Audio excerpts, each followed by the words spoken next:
for Ruth. Flower. Foo-foo. Front, bottom. Fanny. Vajayjay. But the thing that nobody ever says with this is vulva. Vulva. Never, ever. From a user's perspective, vulvas are really important. The vulva's where the party's at. That's where all the nerve endings are. If you can see it, that's your vulva, and if somebody's rooting about inside it, that's your vagina. I fish about in fannies for a living, which is a funny old life, isn't it?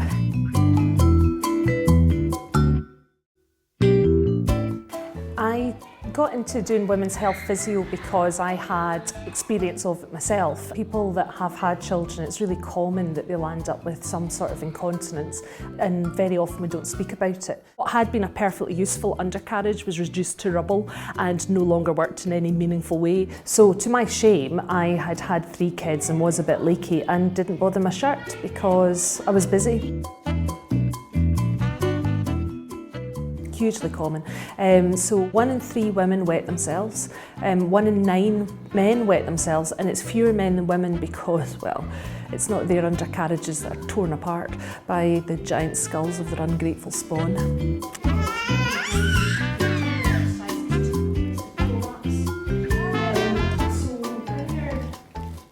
It's quite a difficult thing to talk about with people because it's humiliating for many folk.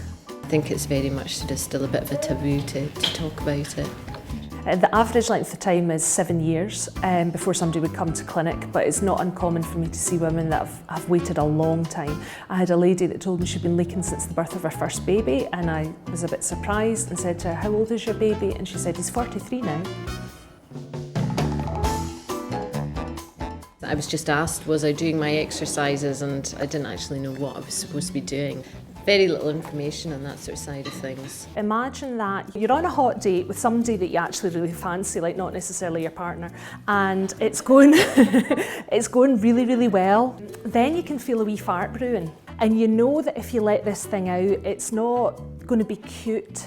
There's no way you're going to be able to go, "Oh, was that me?" North Korea will phone you up to say, "Can we have some of that?" So that action, as you're thinking about it, you'll be squeezing your bum hole. That is you working your pelvic floor. You're going to hold that fart right in, right up until you're married and the magic is gone. The action is to squeeze your holes shut and then lift. But it's only a wee movement. It's not, it's not massive. See if you can join in. If you take a deep breath in and then sigh out, and now you're going to squeeze and lift, and you're going to hold it for 10, 9, 8, keep breathing. It's like any muscle, you've got to exercise it in order for it to improve. And then you're going to relax. Your pelvic floor's got an important role in your sexual function. So one of the side effects of having a good positive working pelvic floor is it enhances the quality of your orgasms, and a lot of women report that improves within 2 weeks of starting their pelvic floor exercise regime, which is a fairly motivating factor. The second exercise is this 10 quick flicks in a row. So it's a bit like this. "Oh, I'm going to fart. Oh no, it's gone away. Oh, that's going to be horrible. Oh no, it's gone away." 10 in a row. How many times a day? Yay! You guys are paying attention. But there's no age limit that this stuff works. It doesn't matter whether you're 6 weeks after having had your baby or 6 years, that there's good evidence that it works at every stage.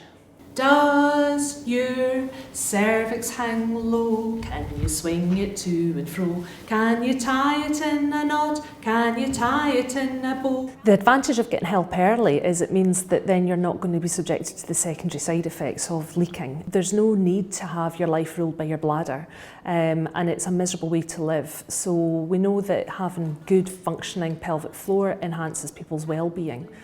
I think it's really important just to evangelise about pelvic floor health and tell people that they don't have to put up with this dreadful intrusion into their lives. Does your cervix hang low?